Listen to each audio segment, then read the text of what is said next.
brand new shirts yesterday. Oh, So nice. they're not super faded anymore. Because I had been working here for 2 years, and it's like if they're throwing that in the washing machine that many times, it's bound You to. look like a rookie now. you know how you measure brand new here. Well, how you measure someone's shirt, especially a jersey, if it's nice and clean, sitting on the bench.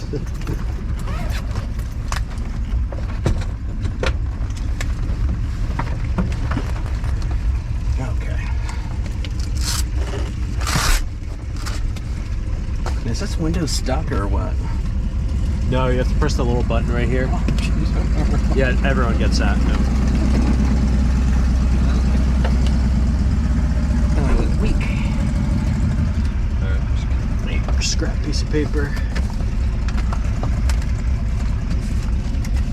I got one. This is out of date, so let's use this.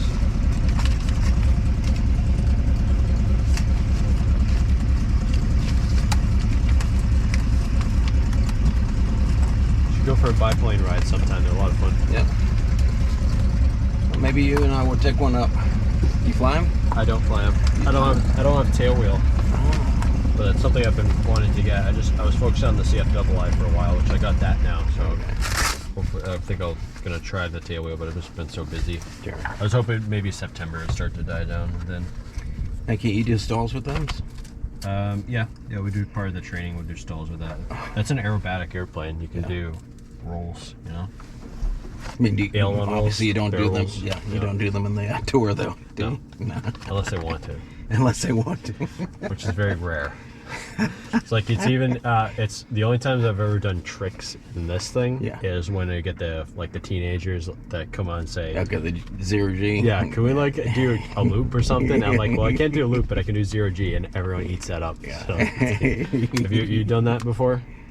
I have actually, probably when they were. Yeah, it's just like you feel like you're coming out yeah. of your seat when you push the nose. I bring the nose up, then push it back down. It just feels like you're coming out of your seat. So they love it. But I remember I was up in May and flew up with family friends of ours, and it was like 172, but he did a steep dive. And it's like, oh, I'll never do this again. I'll never get in another airplane ever again. Look where I'm at right now. You gotta be ready for it. No. Otherwise, we don't want to scare people away here. And it was steep. All right, let's get the show on the road here. Pre-flight is complete. Okay, fuel pod and all that good stuff, and yeah, we can just start from. We got everything done here. You can start before start. Yep. We've gone through the passenger briefing. We've done that already. Skip over that. Yep. So you got your seatbelt on. Yep. You got your beacon is on. Yep, that's the one the key's on. Okay. Beacon, doors locked. Before start checklist completed. Carb heat. It's over here. That is in the off position right now. Yeah. Good. Okay. Okay. And the mixture is rich. Throttle 1/8 of an inch. And prime is required. I don't think we need a primer. Oil temperature is still a little bit warm. Okay. So should be able to start it up. Yeah, I do remember the tachometer, or maybe not the alternator switch somewhere. Yeah, right the here. alternator switch is over here, separate from the battery switch. Gotcha. It's on right now. All right. Okay, so. And while you're cranking it, you can grab the throttle and just, well, actually, with it cracked 1/8 of an inch here, should be all set. Yeah. But some of the other airplanes are a bit harder to start, so this one should be pretty easy. This is nice and easy last time. Okay, clear prop. You'll need master, the Do that starter. again. You know what, That's the red one. Yeah, the master on the other ones is like right It's here. it's like, oh, it's right here. Yeah, It's like, and it's then the the rocker avionics. switch, right? Yeah, and then the avionics. Yeah. So, So everything's in different places yeah, here. that's why I'm like, oh. But you know, the interesting thing, it's instinctual. Clear prop.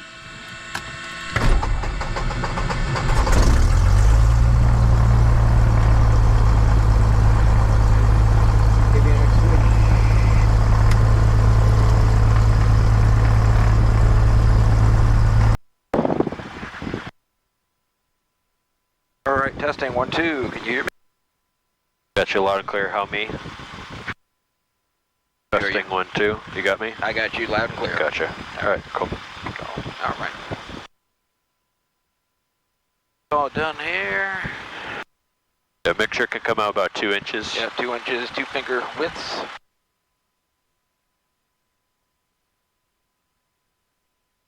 Oil pressure in the green, bingo. Checklist complete. Avionics switch on, avionics, flaps up. Lights.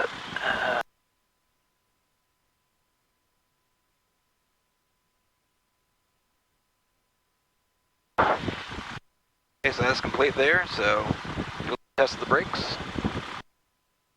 Work. Celsius. Dew point 14 Celsius. Altimeter 3003. Remarks. Density altitude 900. So the ASOS report, then we'll compare it to the windsock. Automated weather observation 1729 Zulu. Wind variable at 04. Visibility 10. Variable. Sky condition clear. Altimeter setting 3 Celsius. Dew point 14 Celsius. Altimeter 3003. 3003. Oh, you got it. Yep. Altitude 9er. So variable, so we'll check our wind indicators.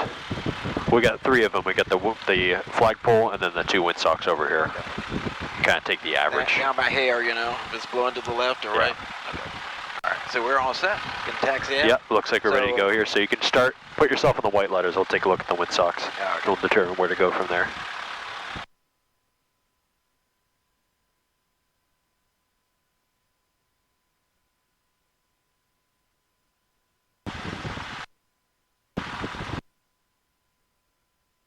Currently favoring, looks like runway 6. It's a little shifty, but that one was, it's moving around, yeah.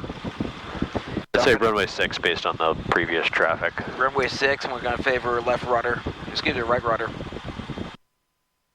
Steer into the wind. Actually, you're talking this way. It's a little crosswind, so. Yeah, it's a little crosswind from the right. It looks like when we're on the runway. Okay. So it's going to take a little bit of crabbing to the right on the takeoff.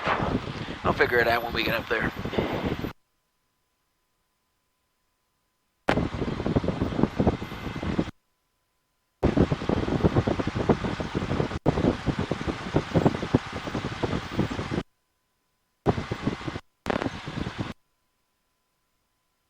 Tim was like, where'd the sun go? Did you steal the sun, Austin?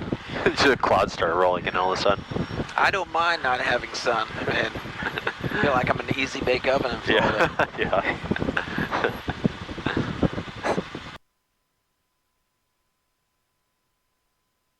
Been a long time since I've been to Florida, actually. My grandparents used to live there. Now they live in Hingham, right near Boston. I know exactly where. I built a home in Hull. You ever hear of Nantasket Beach? Nah, what is it? Nantasket? Nantasket. So you pass Hull right off of what, Route 3A? Route 3, yeah. Yeah, Route 3. Actually, not Route 3, 3A. Oh, 3A. So you go through Quincy, Weymouth, right. Hingham, and then over into Hull. Nice little area. It's a hidden gem, I think.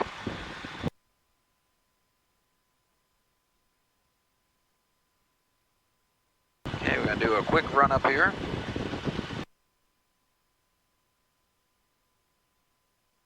Okay. Feet on the brakes, 1700 RPM. Go with the mixture, Rich, too.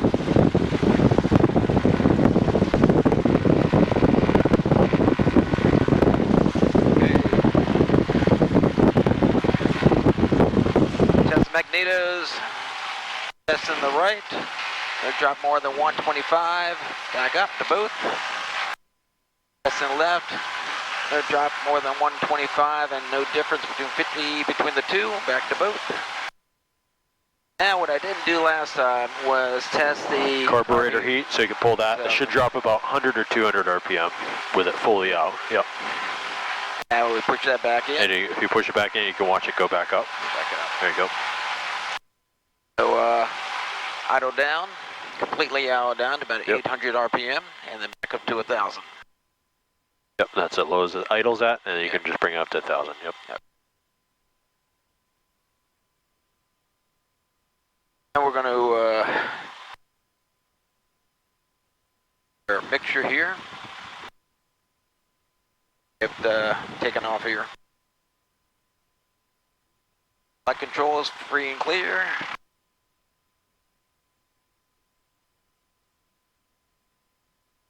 I thought you were moving your neck.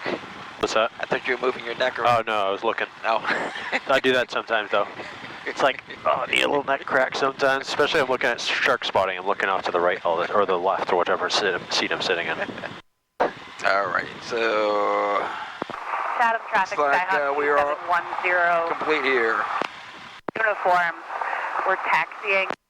All right. Hey, runway 6. So now we're at departure brief. So departure brief.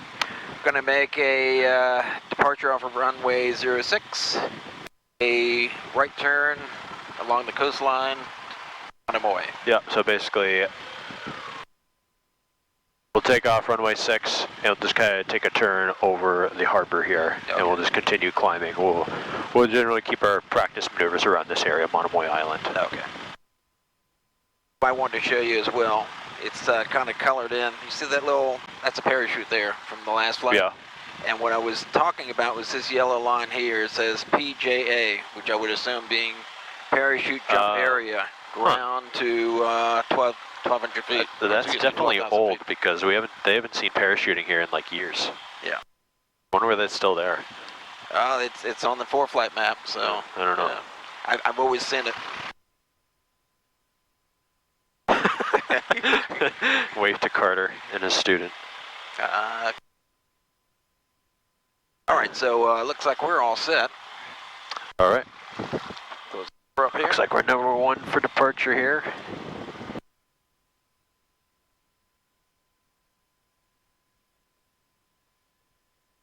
Left, clear on the right. Yep. Clear forward.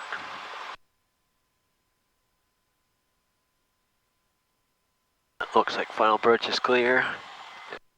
Runway's clear. Especially important to look on the other way as well when the winds are light variable, because there have been instances where I take off and someone's turning final, so I have to break off early. So it's just good to be wary of traffic coming in the opposite direction. Chatham traffic, 09 Romeo. We are on taxiway Alpha, entering runway 06, Chatham.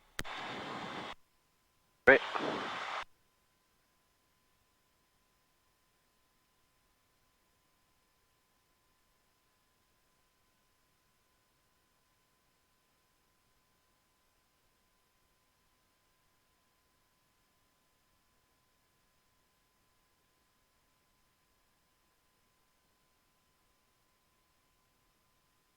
Remember lights, camera, action. Yep. So you can turn on landing lights.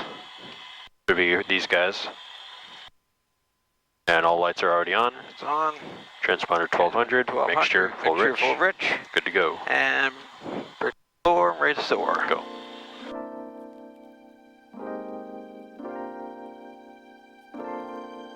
Got that crosswind there. Yep. Making adjustments for that. Airspeed's aligned. Coming up. Rotate 60, climb at 80. As we rotate, very nice. Nice and easy. Maintain directional control, very good. Nose a little bit lower. There you go. Now let the speed build.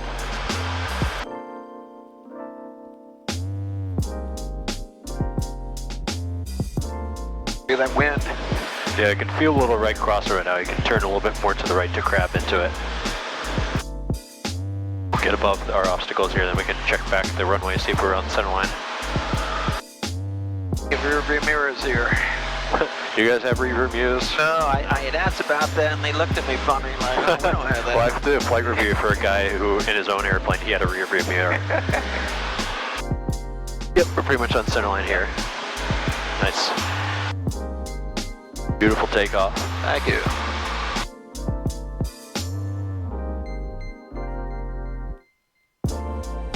And then once we get over the water here, you can take a right-hand turn. We'll depart to the south along the shore.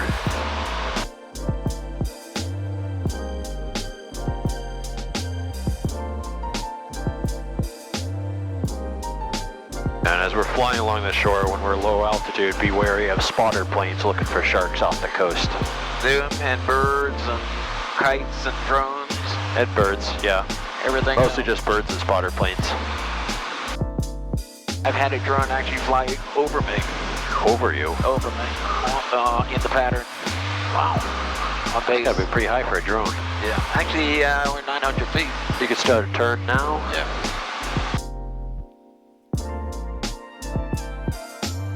Chatham traffic 09 Romeo, right crosswind 06 departing to the south along the coast of Chatham.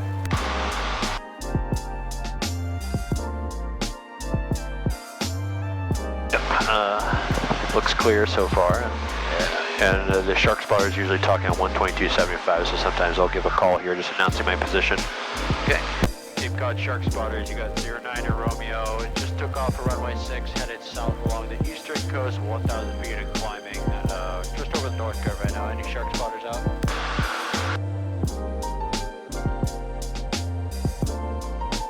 Yeah, there's a couple of us out here between 1,500 feet, 900 feet. Okay, we're just going to be transitioning the area here. I just figured I'd call. We're going to be climbing 1,200 feet to 3,000 feet in a second here. I see one out over South Cut right now. We're over North Cut, heading southbound. Alrighty. Ready? Already. I was doing shark spotting yesterday, and there's 4 other airplanes out there. Absolute craziness, I'll tell you. Bonker. Had a couple sharks stolen from me by other spotter planes, because we both got on one at the same time, and I was talking to him on the radio, and I was like, are we looking at the same one, Wayne? And he was like, I think so. And I was like, is your boat close? He's like, yeah. And I was like, oh, mine's a bit further. He's like, well, my shark then. I just didn't reply. I wasn't too happy. Okay, do you guys have like Because we were like, that day I could not find many sharks at all. I know you don't get compensated on that, but do you have any type of, like a gentleman's bet, number of sharks that say... We sometimes help each other out, but it's mostly kind of a... I'm looking more for competition there. So... Like, yeah, like... like Austin found 20 sharks this afternoon. Yeah, it was kind of a free-for-all yesterday because there weren't that many. So it was just like first come, first serve. Yeah. Finders, keepers. Now this stuff is soupy. This is VFR in Massachusetts. Yeah. Why? Is it more clear? Oh, God, yeah. Yeah. Welcome to Mass. Cape Cod especially. Did I do that? Plug in the headset there? Oh, you did that. I did all that. I didn't know I was doing that. Yeah. Oh, that's why you can hear me through the camera. Yeah. So you caught the video this morning pretty good, huh? Yep, I did, Yeah, yep. Nice cameo. So I thought you said you weren't doing that anymore. I wasn't because I wasn't allowed to. Oh, you weren't allowed to do it with the FBI guy. Yeah. Right. Yeah. And you know, I found as I started flying, I didn't need to do it as much because I just developed more of a habit and knack of understanding what I did well and what I didn't do well. And right. When I first started out, you know, I needed reinforcement. So we'll do a quick, actually we're still climbing, so in my other checklist on the 172 SP, I have a climbing checklist. Climb checklist, we got that too. And you can just, it's on the other side. Testing 1, 2. Sounds like I'm cutting in and out. Just gonna check my plugs here. I hear you perfectly. Maybe it's just my end. Climb checklist, Oh, yeah. throttle Okay, mixer, flaps, set. gauges. So nothing's changed. Yep. Haven't found With these ends, I'll usually twist out 1, 2 for every 1,000 feet we climb. So I've twisted out a couple times already. We're at 2,500 feet. That's something I've not done in the past. Yeah, you guys fuel injected, right? Fuel injected. So it's you lean the mixture a bit differently in fuel injected.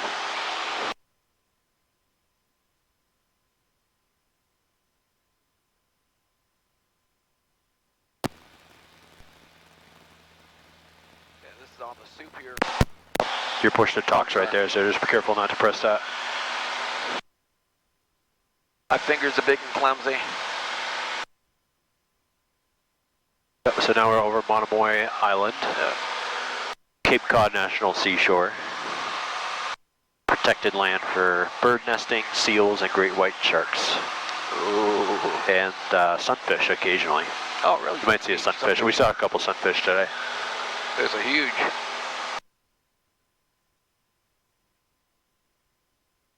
Looks like those tents are gone. There's like some white tents down below us here, but it must have been temporary because they're not there anymore. Must have been related to the bird nesting. People, the National Seashore people probably stayed out there. Okay. I meant to ask you a question the other day. Flying west to east, typically at an altitude, you're an even altitude, so it's 4,000 or 6,000 or 8,000 feet. If you're flying, flying you said what, from the west to the east? Flying from the west to the east. We got the other way around. It's Or flying, if you're flying on an easterly heading, it's odd altitudes, so 3,000, 5,000, 7,000, plus 500 for VFR. And that also applies to north and south. And north and south too. Yeah, it's if you look at the regulation, it says between magnetic headings of 359 and 179 is odd altitudes. That's east, and then every other altitude is even. Okay. So we're at 3,200 feet now. Yeah, so you can level off. Level off here. Yep.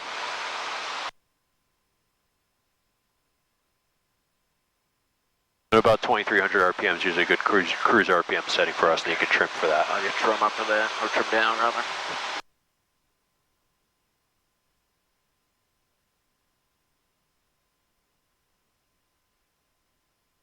It's about 55 degrees up here. Oh, nice.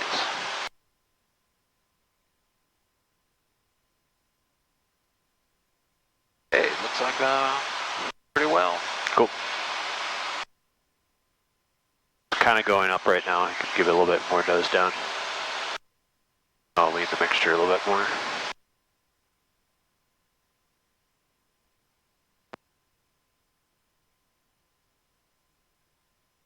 I don't know if anyone's told you, but a good tip for sensing change with a nose going up or down is rather than looking at your nose or the horizon, look kind of in between.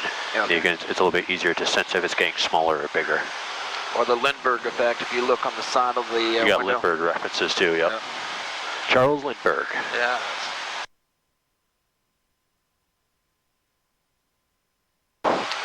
And to finish off the cruise checklist, you can just push in the landing lights in one click.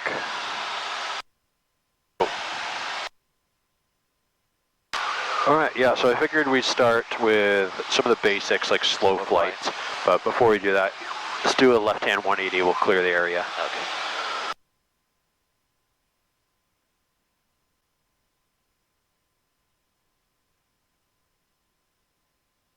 Standard rate turn, 2 minutes. For 360, 360 That's a standard rate turn, yep, and coordinated too. Keep that ball centered. 2,000 feet over board head.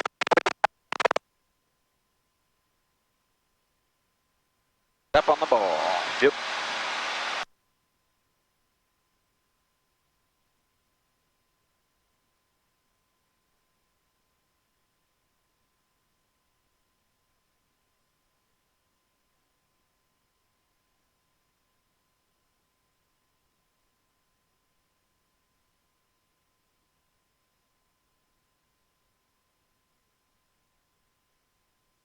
And a turn like this, it's good to pull slightly up. Up. Chatham traffic, But not so much so as to climb, because we're climbing a little bit right now, so you relieve a little bit of back pressure.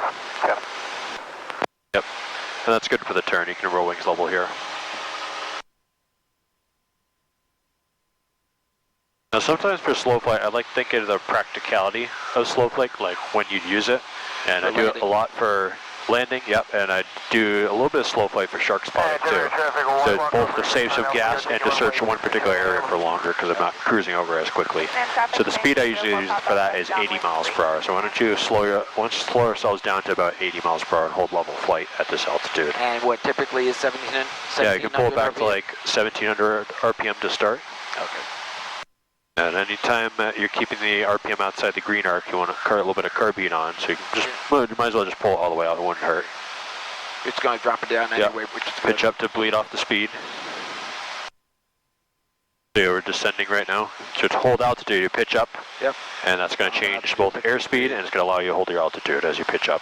And give it some nose up trim here, because we know we're going to need that in order to hold the altitude. Just kind of get in the ballpark here. Your pitch attitude is going to be about a couple inches below the horizon here. Yeah, okay. And you're at 80 now, and a good RPM setting to hold 80 is about 1900 RPM. Left downwind 20. About 1900 RPM. I just bumped it up a bit. Yep. 17, 18. I do it nice and gradual. Then go 8 knots or 80 miles per hour. 80 miles per hour for now, yep. That's 0 flaps. Yep. Chatham traffic, Bonanza 212 Tango Delta, taking runway 06 for immediate departure. Hey. All right, maybe a little bit more, because we're in a slight descent here. A little bit more throttle, yep. Because we're already at the speed, the pitch for speed, throttle for altitude. Speed's good right now, so you just need to change the altitude. And then we'll trim for hands-off flying here. So it wants to go down, right? Let's go down. So bring it back up with the control wheel. Then give it that trim and see if it holds it there for you. Okay. All right, mainly using our outside reference here to determine that. We want our sight picture somewhere right about here for slow flight, and we just want it to hold the nose there. So if that nose is going down, you bring it back up, looking outside. Bring it back up a bit. Yep.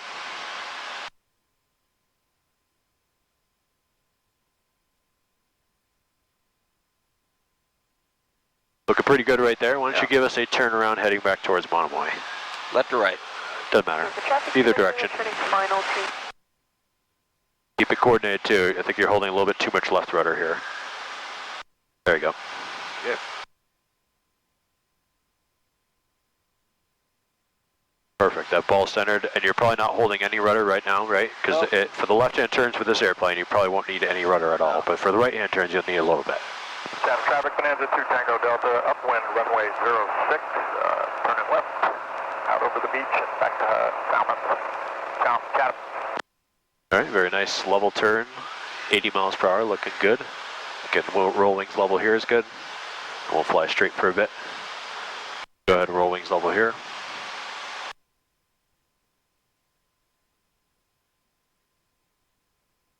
Coordinator here. Yep. Chatham traffic. So like I said, this is the speed I usually fly at shark spotting, because my RPM is back a little bit, so I'll save a little bit more gas.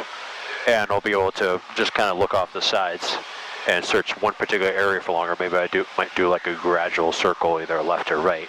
But if I'm sitting on the left seat, obviously it'd be easier to see off my left side, so I'll be doing a lot of left-hand turns. You can see my neck kind of gets a little bit tired after looking one particular direction out my window for a while. Now the hot summer days, you can also pop your window open as well. Yep. At 80 miles per hour, it doesn't get too noisy in here. But you're at much lower altitude than 3,000. Yeah. Yeah, because sometimes in the hot summer days, even opening the window isn't enough, and I'm still sweating here. 2 minutes to the Brisbane Airport. Please use caution. So you see we're losing a little bit of altitude. Let's climb up to 3,000 feet in slow flight here. Try to keep that speed in check as you do it. So we're going to push some throttle in here. 500 feet per minute. Good speed traffic, Cherokee 473 Whiskey is 5 miles to the northeast at 3,000. Be descending, join the 45, runway 14, full stop, good speed traffic. And notice the increased torque here. You're going to need a little bit of right rudder to keep that ball centered. Anytime you push that throttle in, low speed, you're going to need a little bit of right rudder. Keep us going straight, just like that. So we're kind of just dividing our attention inside and outside. Yeah, 70% outside. Tango Delta has departed the area. Last call, Chatham. Did you say 78%? 70% I was about to say, I thought I heard 78%. I was like, that's an oddly specific number. No, you're right. 70% of your attention should be outside. Yep. Yeah. But every so often, checking altitude and speed. These are your two primary references here. These are kind of a backup, but you're primarily referencing these. It's a very unusual six-pack. That's you think the attitude indicator would be right here, but for some reason it's over here. I don't know why that is, but it's whoever designed it. Yep. Now you can throttle, but now that we're out of altitude, you can throttle back to 1900 where we had it earlier. Good, yep. We're leaving that back pressure when we're throttling back because we have it trimmed for 80 at 1900 RPM. Trim the nose down a bit. No, I don't think you need to touch that. Just bring the throttle back to 1900. Remember, you trim for an RPM setting and a speed. So if you change that RPM, then the nose is going to change a little bit too. So I think right now you just need to bring it back to 1900 because the nose wants to go up. But remember, pull that throttle back, and that nose will want to go back down. So it's like another way of trimming it, right? You bring yourself back to 1900 RPM. And there you go. You see that nose starting to drop back to where you want it to be. Yep. Traffic,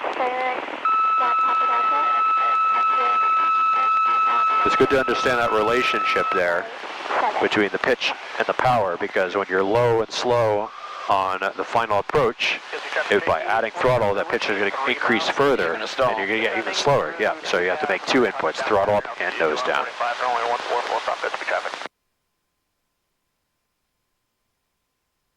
All right. So I'm pretty happy with that. So you can bring us back to cruising at 100 miles per hour now, back to, and then trim back for normal cruising flight. You can enrich the mixture a little bit as we do, is push in about another inch. Yep. And you can throttle up to build your speed back, and try to hold 3,000 feet as you do this too. So you can go full throttle, and you can probably just start spinning that nose trim forward, as we know we need that sight picture outside here, the level. Back to cruising flight 4 inches below the horizon here. Our speed's building. Speed. Yep. Oh, and you can turn car beat off now too. Now that RPM's in the green arc, that will get you a little bit more throttle. Yep, and just trim it for the ballpark here for your level sight picture.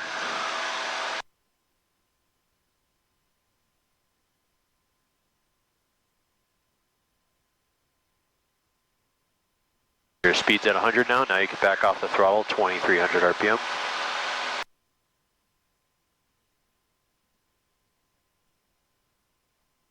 There we go, and then we can look outside.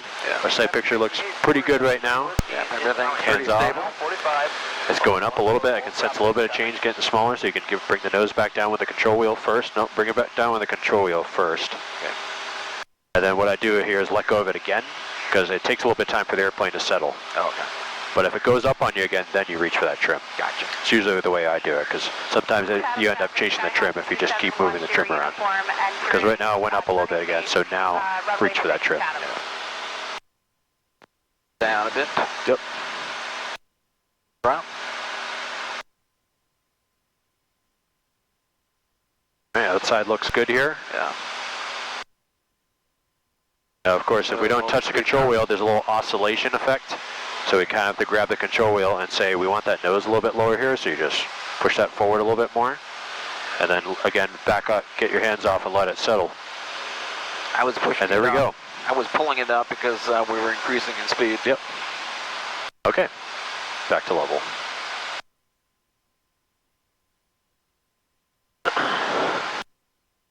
Why don't you get us... I'm coming in loud and clear on your end. There's no like interruptions here, really, because it keeps getting interrupted every time we move these cords around. Crystal clear. Final runway 6 Chatham. Whatever. I can hear it now. Why don't you get yourselves turned around here, point towards Monomoy again. We are above the Chatham airport, but that's fine. If we're at 3,000 feet, we're plenty out of the way of all the traffic. Sometimes I'll make a call just in case. Chatham traffic 09 Romeo is overflying the field 3,000 feet, maneuvering southeast bound Chatham.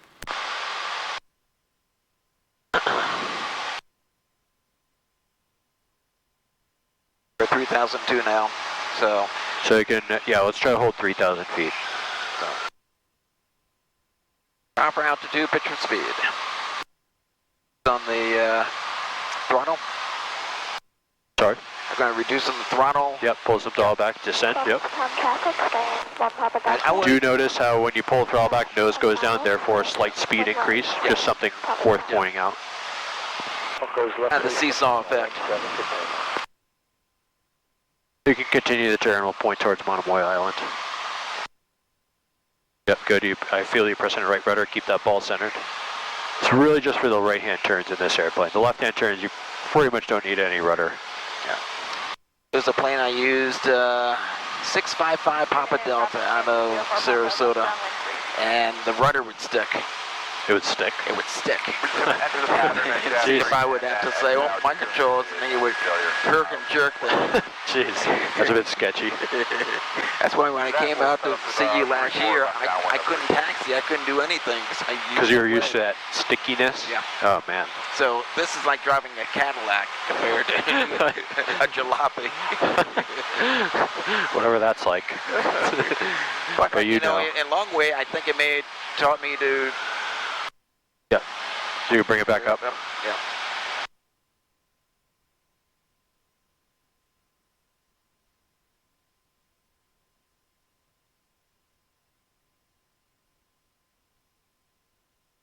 Hopefully they fix the rudder. So they're still flying it? No, it's still going strong. Uniform, clear the runway, Chatham. This is the cleanest plane I've ever flown. And not one bug on the windshield. Oh, well, we do wipe them down at the end of the day. It's, the policy for us working here is whoever last flies it cleans it.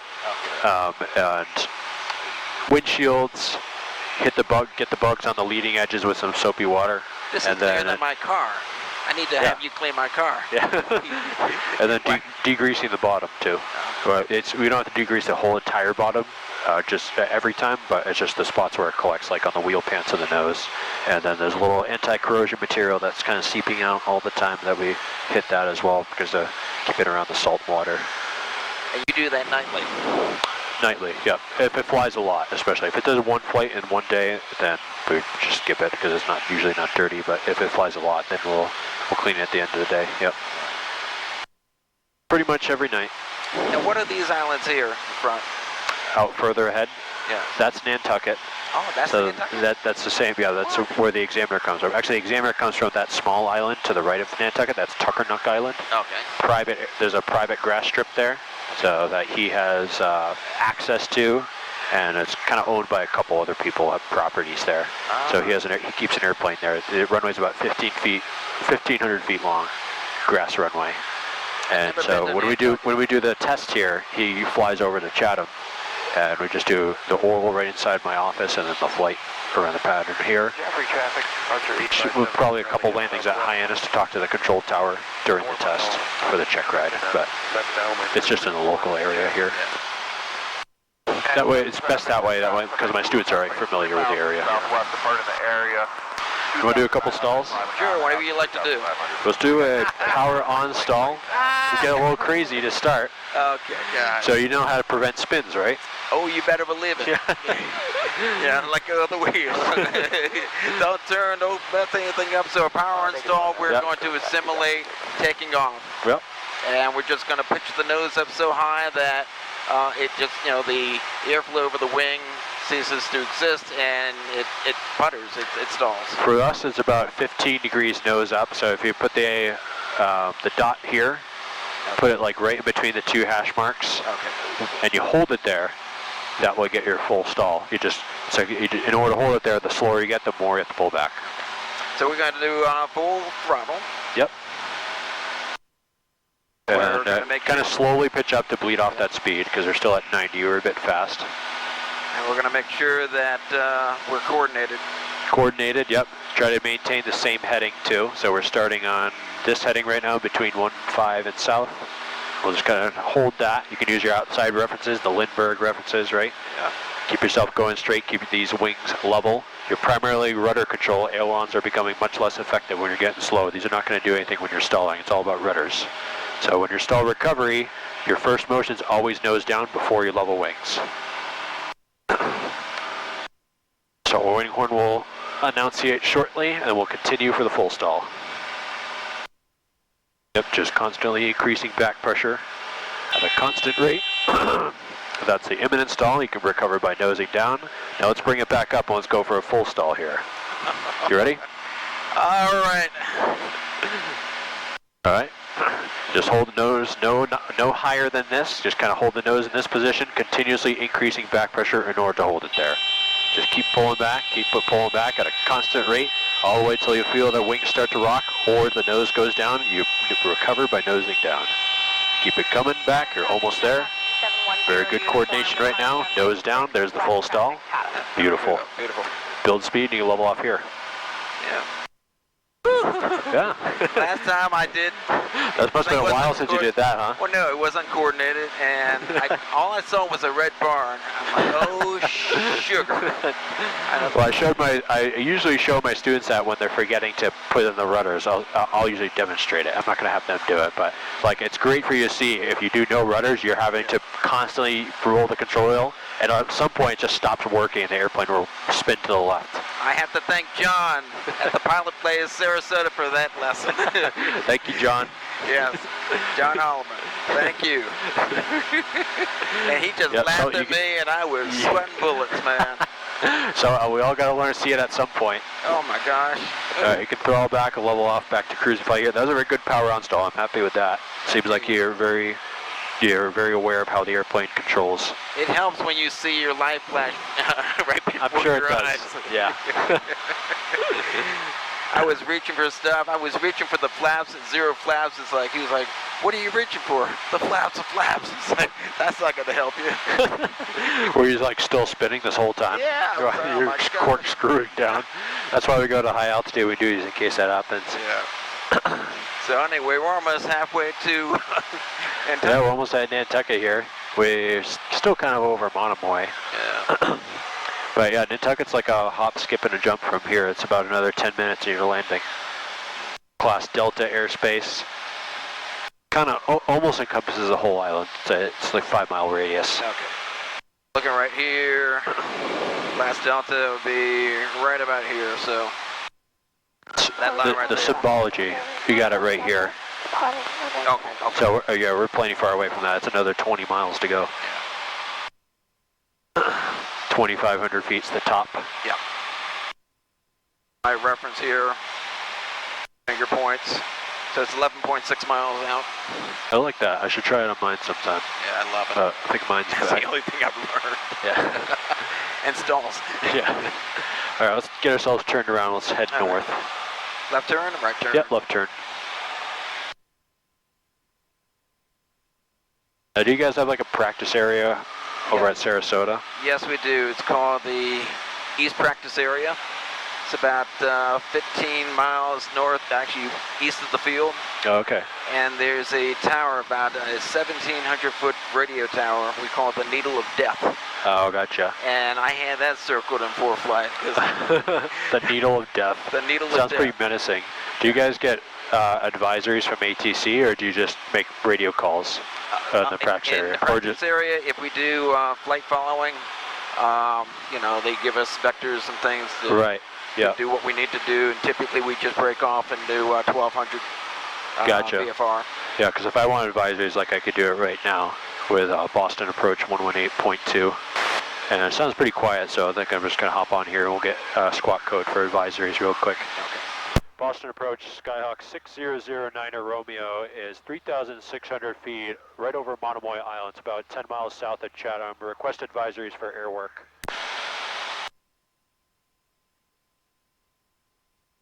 Your type of aircraft? Aircraft type Cessna 172. November 09 Romeo, squawk 5142 and ident. 5142 and ident, 09 Romeo. And ident. Where's your ident button? Just this little red guy right here. Oh, you're pushing? Okay. Yep. And when the light goes steady, then it's flashing on their end. So we're I thought identity this right was now. simply a button, a light, not a button. Yeah. So. See if they get radar November contact. 09 Romeo, radar contact about 13 miles to the south of the Hyannis Airport, cable altimeter 3002. Victor Juliet. 3002 is your 9 Romeo. Clear to Teterboro. I think I stepped on that guy by accident. But, yeah, we got out there. So, yeah, just advisories. Helps us out. Now, do we need it? Not really. There's no one out here. It's just us. But I just figured, you know, show you that, yeah. And then we'll get off it shortly. But so, let's do power off stall next. Okay. Simulating a landing, right? Boston departure. Good afternoon, Hawker. 868 Papa Zulu 700 for 2,000 on one-way heading. That's why I don't do the flight following, because There's a lot of chatter. Yeah, I usually just turn them down. Just kind of if I hear a call sign, I'll turn back up and listen. But yeah, I don't expect any traffic alerts right now. It's great because we don't have like any fancy like system to tell other airplanes in this thing. So what we're going to do for power on stall, actually power off stall rather, is make sure that we're in the white arc, below the white arc to initiate 10 degrees of flaps. Yep. 1 Mississippi, 2 Mississippi 3, and you notice our nose going slightly up and our speed dropping, and we can maintain that. So. And what I would do is right nose down to descend here, because the power off stall, it kind of accomplishes 3 things, or at least the ones I do. You simulate descent to landing, you simulate the flare motion, followed by go around.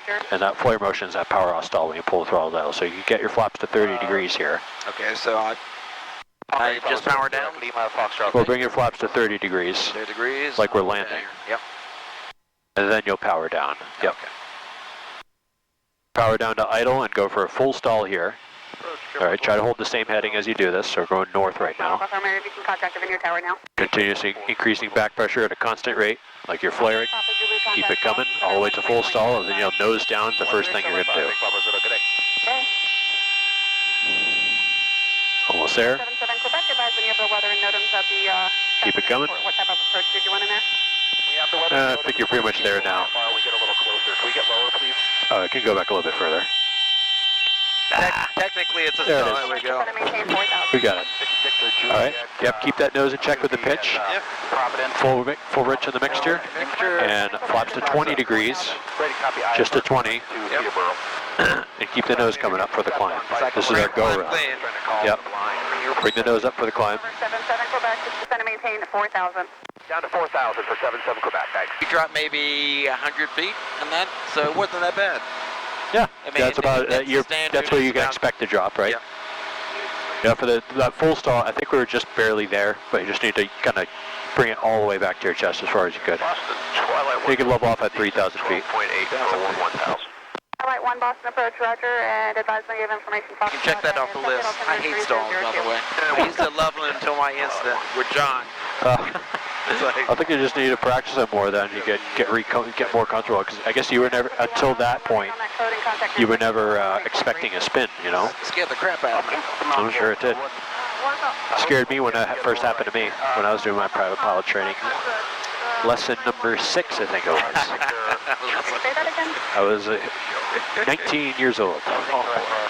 Well, you know, when you're 19, I mean, it's like no big deal because Yeah. Oh, yeah. Because you haven't seen everything, right? As you get older, you grow a bank account and Yeah. a home and family and whatnot. But this is dangerous. I'm not going to do this.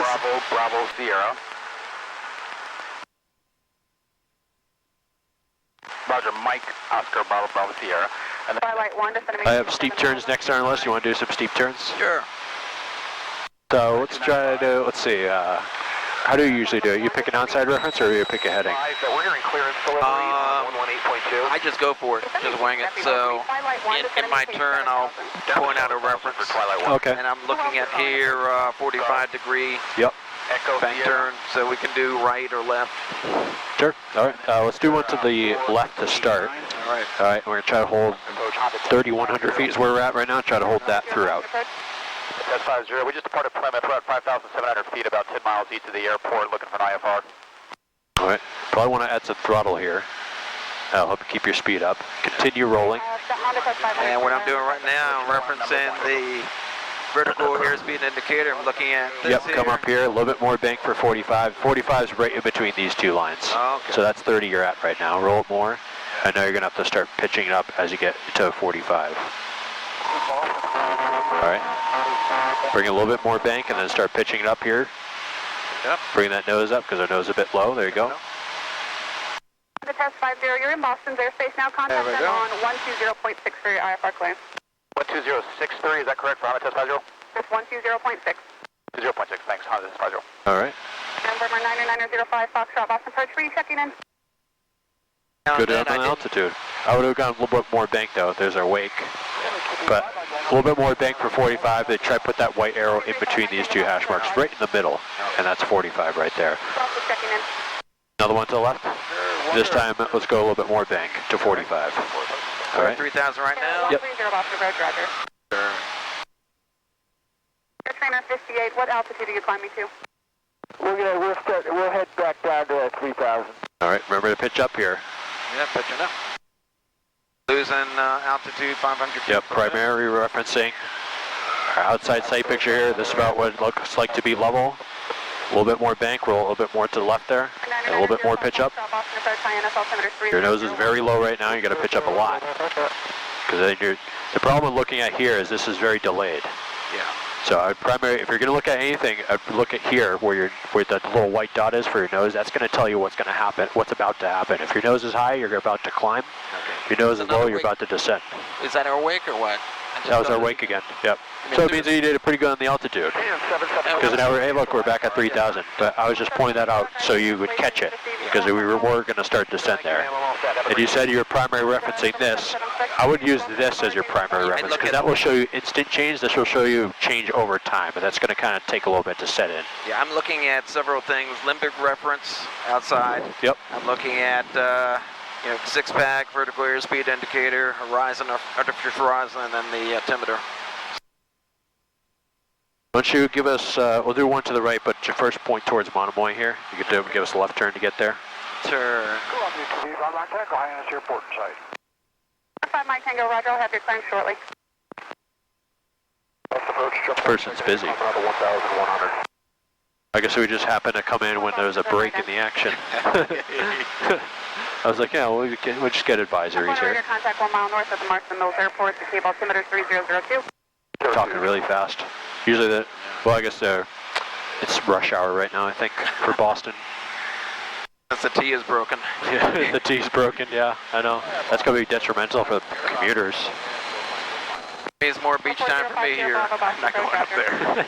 She's probably like, why is this guy even getting advisories? No one flies over Monomoy. Give her something to do. Yeah. All right, so we're at 3,100, pointing south. Monomoy. Yeah, let's do a steep turn to the right now, and if you're using left rudder, this time you're going to use right rudder. Alright, looks clear, you can just roll into it. Good job adding right rudder there. Continue rolling into it. Don't pitch up until you roll past 30 degrees, so once you get really into that turn, keep rolling. You're at 20 degrees bank, you want steeper than that. There's 30, steeper than that. 35. A little bit more. Now you recognize that you need to pitch up, right? Yeah. A little bit more bank. Yeah, you can go more than that. Yeah, I'm losing altitude here. Yep. Lots. So I'm going to pull back up. Exit 828, turn right heading 200. Right turn 200, exit jet 828. Good thing about it, I didn't lose much altitude or speed, which is good. Altitude, speed was in check. You didn't quite hit 45 degrees bank there that time either. Can I show you something? Sure. My controls? Your controls. My controls. Have you ever done steep turns using trim? Well, you can show me. I don't know if I did or not. You probably haven't, from the sounds of it. So, I think this is a great tip, a great tool because trim's all about making our life easier. Would you point the nose up? Yeah, I'm going to grab the trim and spin it up. 1, 2. So, clear left wing. When I roll into the turn, I have about 2,300 RPM here. As I'm rolling past 30, 1, 2, and already I can feel that. So if there's any back pressure I'm applying, it's very minimal. So I've been doing it the hard way all. Yeah, no one showed you this? Papa, just remain outside the Coast Guard Class Delta airspace. 45 degrees is right about here. So I am increasing a little bit of back pressure, but that trim's really making my life a whole lot easier. I'm not really having to yank it right now. It's just a little bit of back pressure right now. Attitude indicator dot's pretty much sitting right on the horizon. That's right where I want it to be. Rolling out, I'm going to start aiming, but the trick is I have to remember to fix the trim, otherwise my nose is going to balloon up. There's our wake. I've never felt the wake before, ever. Really? Ever. Yeah. Well, the wake's usually a good indication that you did a good turn. Oh, and remember, of course, I've got to bring the throttle back to where we started. Right, you know, when it happened the first time, it's like I recognize wake turbulence, but I didn't understand the aerodynamic properties of why we would cause a wake for just doing a steep turn. So you want to try that method? Sure. So you have the controls now? My controls. Your controls. So I want you in my bank. I go, once I start rolling past 30, that's when I grab the trim and go 1, 2. Nose up.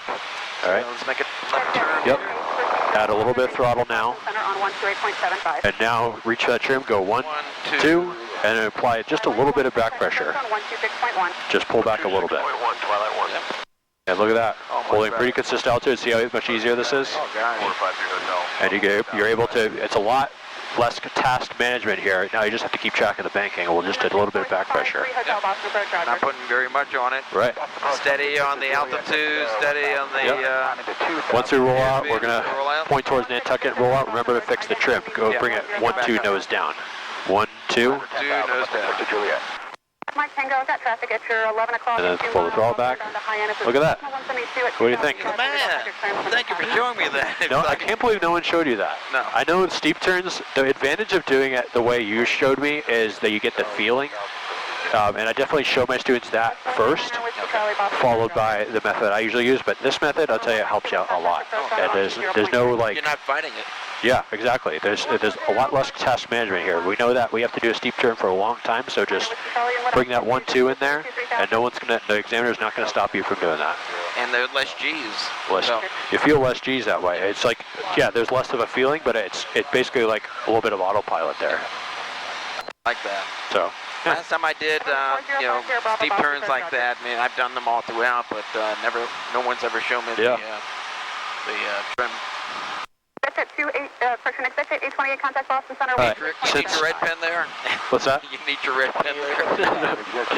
Well, actually, sometimes I'll write down critique for you in here, but so far I got not a whole lot. I just figured that I think that method with the trimming the steep turns really helps you out. So when you go back to Florida, I may never go back to Florida. You may never go back. But if you do go back, show your instructor that and say, hey, this is what Austin taught me. Unless it's snowing, then I'll have to go back. All right. So I have a feeling that we're not going to get many advisories from these people. I'm just going to cancel them. Airport. Over Martha's Vineyard Airport? Yeah, correct. 19 Alpha Victor Squawk 5147 and ident. Boston 09 Romeo, we're going to cancel advisories now. Number 35 Mike to Tango, turn left heading 360 for traffic. 360, stop by Tango. November 19 Alpha Victor 5147. I don't think she heard me. 9 Alpha Victor ident. 9 Alpha Victor, your radar contact 15 miles west of the Martha's Vineyard Airport. 5147 ident, 19 Alpha Victor. 9 Alpha Victor, contact approach 133.75. It's like you're probably used to waiting to jump in here, right? 133.75, 19 Alpha Victor. 5 Mike Tango, descend and maintain 2000. Handling IFR traffic too, so it's like... Good afternoon, Curtis. 5000. Just missed it. Hyannis with whiskey. 212 Boston approach, Roger. Boston approach 09 Romeo, we're going to cancel advisories now. Number 09 Romeo, Squawk VFR, change to advisory frequencies approved. Squawk VFR, change to advisory frequency 09 Romeo. Alright, 1, contact Nantucket Tower 118.3. Alright, we're done with them. So, simulated engine failure, right? We went through the ABCD. ABCD. Why don't we do that right now? Sure. So we're simulating an engine failure right now. We have no access to engine. Oh my God, what are we going to do? God, what are we going to do? Best glide speed in this airplane is 80. 80 knots, or 80 miles 80 miles per hour, so I just go trim for that. Yep. So I need to find the best place to land. That's A, or actually altitude that would be to B. glide. Altitude to glide is 80 miles an hour, 68 knots. Yep. B, best place to land. I'm scouting around Montemoy Island. Yep, we got plenty of beach to work with here. Yep. Wonderful beach area and some seals. We can knock those out and give some of the sharks some dinner tonight. C, checklist, since we are below 3,500. We got to do the checklist because that's not going to do us any good. And now need to squawk 7700. Yep, we pretend we do that. We're going to pretend to do that. Yep, so start lining up for your beach. It's interesting that you said that because what I would do in an actual engine failure, I just check everything fuel related real quick. Fuel selector, mixture, throttle, push in, carb beat, pull on, check my key, and check the primer. Austin pushed the throttle in, that's why. Yeah. There you go, you got your engine back. See? So, I don't know what they taught you, but, and again, if you use trim, actually, it doesn't feel like you use trim right now. You can just level off here. But You said below 3,500 feet, is that what they taught you? 3,500 feet. It's interesting because if I would actually lose my engine, yes, I want to handle like airspeed, find my best fuel, start heading towards it, but while I'm heading there, go through your checklist, kind of memory items. Check anything fuel related. That's comes down to fuel selector mixture, everything here, primer. If that primer's pulled out, then it's going to take away some fuel to your engine, so you want to push it back in if it's pulled out. And then if your prop stopped moving, engage the starter. Okay. So that's just real quick. They're just things that you can check in like 3 seconds. It doesn't take long. So if no matter what altitude you're at, I'd get the airplane going where you want to, aviate, navigate, communicate. But check those things real quick because you're desperate to get your engine back. You'd rather not have an off-field landing, right? Exactly. Now, if you ran out of gas, that's another thing. But shame on me. So, say for example, if we're running your fuel selector on the left and you starve the left tank, you could switch it to the right or just back to both, and that will get the tank out of your right, and your engine will come back. Might take a little bit of cranking or having a mixture in with throttle. But have you done that before? Crank the engine in flight? In flight, not in a single engine. I've done it in a twin engine. Because in twin engine airplanes, they do actual single engine failures, and you're running it just on the other engine, which it can cruise and barely climb on one engine, but it's not very good performance. Because you go through the procedures in twin engines, you go through the procedures of securing the engine, shutting off, feathering the propeller, so it produces the least amount of drag. Sure. Yeah, but not in single engines. I wouldn't do that ever. And then the declare we talked about earlier, 1 to 1.5, yeah, right? But that's the last of your priorities. Aviate, navigate, and then communicate comes last. Springfield traffic, site Cape. Chatham traffic, Skyhawk. Checked off all the boxes today. You want to go land? Sure. All right. Left base for runway. Now, I would do a wind check here. Okay. And Chatham traffic, Twin Cessna 77 Quebec is entering the 45, left downwind runway 6, Chatham. Sounds like they're using 6. Chatham traffic 09 Romeo is about 5 miles south. We're going to enter on the left crosswind runway 6, Chatham. Chatham traffic, Skylane's just coming up on the midfield, left downwind for runway 6, Chatham. Runway 6 is the active, so we're just going to go for that. 77 Quebec, we'll do a left 360 for the Skylane. 5 Zulu. Wind 120 at 120. 07. So there's going to be a right crosswind. 10. Sky Get conditions. an altimeter too. Temperature 24 Chatham Celsius. traffic, Cessna 1 2.12 Celsius. runway 6, Chatham. Altimeter 3003. I got That's unchanged. 6 knots, 130 at 6. Okay. So for landing runway 6. And Chatham traffic, Twin Cessna 77 Quebec, needs to be 360 on the 45, left 6, Chatham. So runway 6 point heading in this direction, so you can see the runway heading that way. So how would you enter the traffic pattern? I would enter the traffic pattern. I could do a teardrop, or I could just fly around the pattern and enter downwind, 45-degree downwind. Yep. Whatever way you want to do. Or if there was a towered situation, I could just fly right in. Yep. They might have you line up for a straight-in approach. Yep. Yeah. Essentially 3. I just looked at your map. Look how many loops we did. Yeah. Traffic, Twin Cessna 77 Quebec, re-entering on the 45, left downwind, runway 6. So it sounds like there's a little bit of traffic. I see traffic there, and it sounds like someone else, Gavin's coming in on the left downwind. So I'm going to go around the towers there and then enter that way. Sounds good. A wide pattern to enter downwind. Sounds good.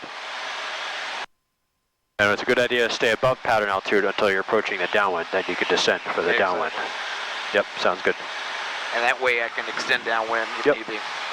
Chatham traffic 09 Romeo is 3 miles south. We're going to enter on an extended left crosswind runway 6, Chatham. And Twin Cessna 77 Quebec is about to enter the downwind for runway 6, Chatham.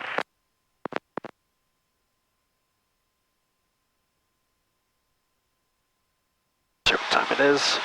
Might just do one landing and call it in the day, but we'll see what time it is. Okay. Got a busy day. Yeah, we'll do one landing and we'll call it. Quebec, entering left downwind, runway 6, Chatham. So we have the twin Cessna entering runway 6. That's Gavin and his son, who I'm teaching how to fly. He's my next lesson. So he's somewhere out here, I'd say low. Okay.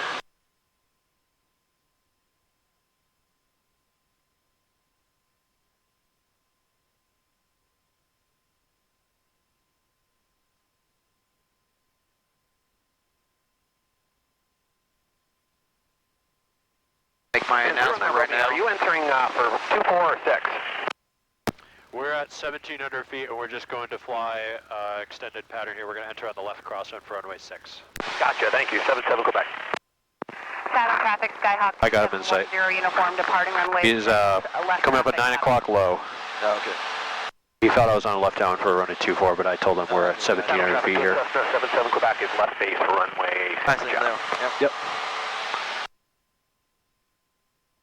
And once you enter crosswind, you can make an announcement here on the left crosswind for runway 6. We're just kind of fly around, just like you said. We can kind of fly a wide pattern here above the pattern, and then once we're approaching downwind. Now we do have traffic taking off here, so we want to, if you want to extend outward to remain clear of the traffic, then we could do that. Yeah, we'll do that. Chatham traffic from Cessna 77 Quebec, turn to final for runway 6, Chatham. No, Gavin, I'm not entering left downwind for 24. Look how everyone's taking 6 here. You thought I was on the downwind for 24. And 77 Quebec, thanks for that 360 for spacing. Now where is he going there? Now, what I would do is fly over him and just take a left-hand turn, fly over him here, and we'll put ourselves on the left crosswind here. And once you pass him, start descending. Okay. Chatham traffic 09 Romeo is on the left crosswind, runway 6. We're at 1,700 feet and descending. Chatham. So he's passing well below us. Now let's start descending here, and of course be vigilant out here. Yeah. I'll let you make the downwind call once we get there. Now we do our checklist, seatbelts are in order, do lights. Pull more throttle back and just start descending like 500 feet per minute. Full rich, carburetor heat off. Halves on, main lights on. All right, keep the descent coming. You can make your downwind turn here, and you can make a left downwind runway 6 call. Chatham traffic 09er Romeo, making it down, left downwind, runway 06, Chatham. Good. And keep the descent coming because it's still a bit high. Yeah. I can just extend it out a bit. Cessna 18 Golf, departing runway 6 to the north, Chatham. 77 Quebec. Okay, so we're going to I'd slow it down a little bit more, pull some throttle back. Chatham traffic. Carb beat on. 77 Quebec, clear runway 6. And now extend flaps to 10 degrees. 10 degrees, 1 Mississippi, 2 Mississippi. All right. So now, so increase throttle. Well, we're still high. Just keep it back to 1,500 for now. Okay. We're going to descend. We'll extend it a little bit so that way we have room. We're not too high when we turn base final. So we got traffic rolling in sight. Looking out here. No other traffic coming in. No traffic.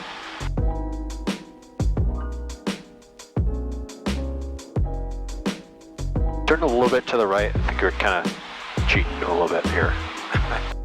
Chatham traffic, Skyhawk 2710 uniform, entering the downwind, runway 6, Chatham. So we have traffic behind us, yep. Yeah. And probably right about now is good timing for base. Okay. Traffic 09 Romeo, starting left base, runway 06, Chatham. Okay. We look at our runway, we're at a pretty good height here. Yeah. Okay, extend flaps to 20 degrees now. 20 degrees, 1 Mississippi, 2 Mississippi, 3.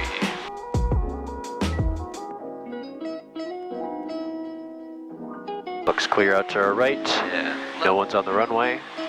Chatham traffic 09 Romeo, making left final, runway 06, Chatham.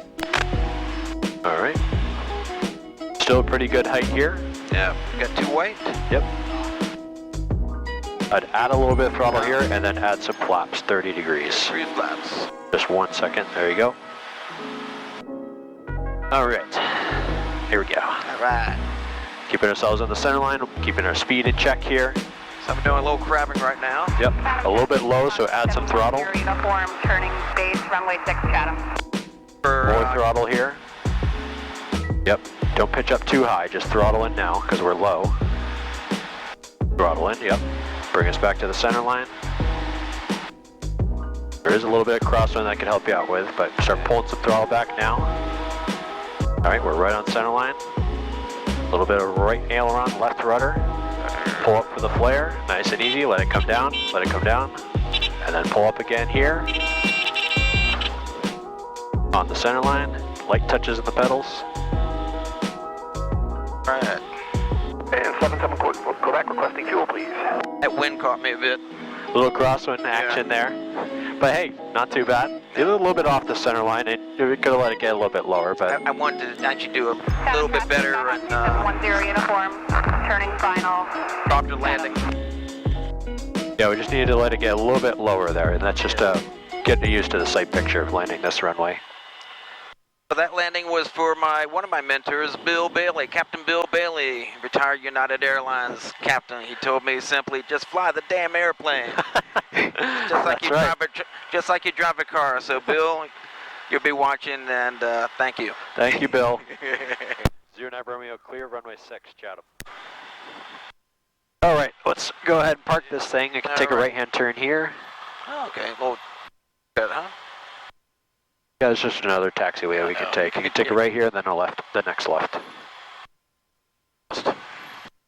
One of the shark spotters, Norman, his airplane's in that hangar that's open. Okay. Sometimes he takes people with him. That's kind of what I've been doing lately too.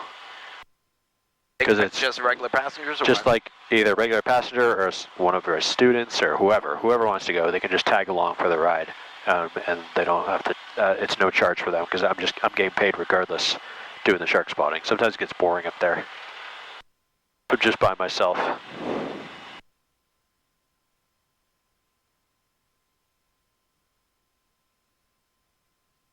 On that landing, I just felt I was nose high, too high. Well, no, I think the nose attitude is fine. You just need to let the airplane get a little bit lower. So relax the control wheels a little bit, let it get low, and then bring the flare back. Okay. And then a little bit of crosswind drift. We got a little bit to the left of the center line as a result of the wind, so just need to nudge it to the right there. And all this was by instinct because, I think in the past I've been trying to think too much on landing. Yeah, the landing's a huge feeling thing. You can watch as many videos and learn on the ground as much as you want about, but you actually have to go out and practice it to get that feeling. I guess maybe Wyatt wasn't with him. Looks like he was by himself. I'll have to ask why didn't your dad take you flying? Chatham traffic, Skyline Papa Delta, departing. A little bit to the right. Should keep us on the center line. They can keep pulling forward until the struts are aligned with the paint here. Yeah, you got spectators watching you. Chatham traffic, Skyhawk 2710 uniform. You can shut it down with throttle, avionics, and mixture. Chatham. Oh, no, not that. So, avionics master goes off. And mixture. Key and all the switches off. Cool.